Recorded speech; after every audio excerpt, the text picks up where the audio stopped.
Ayan mga ka-working student fam natin dyan. Sino nakakaalam kung anong place ito?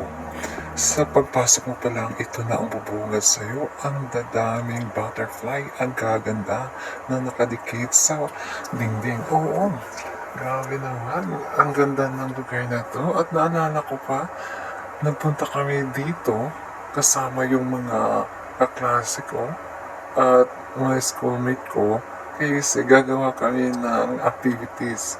Kailangan ng place at ito ang naisipan naming place na gagawa ng speech part. At dito kami sa lugar na ito, sa pwestong to, nag-practice.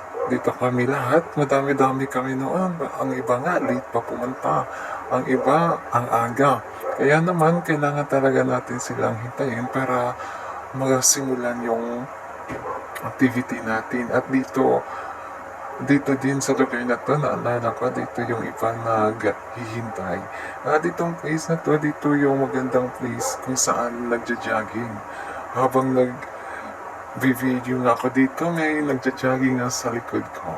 Ayan, ang ganda kasi ng place na to, nakaka-relax at ang simoy ng hangin, ang sobrang bango.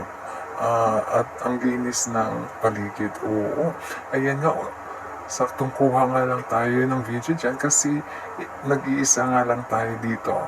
Yes, kung sino man ang may gustong sumama sa susunod na punta natin dito, just comment below. At kung sino po yung may alam na ano ang place na to, comment niyo na po sa comment section. Habang nagkukuha nga ako ng video dito, ay nakikita nga akong nagtitita na nakakaingit nga naman, pero hindi pa pwede kasi mahal ang bilihin ngayon. Kaya sa susunod na video ulit, maraming salamat.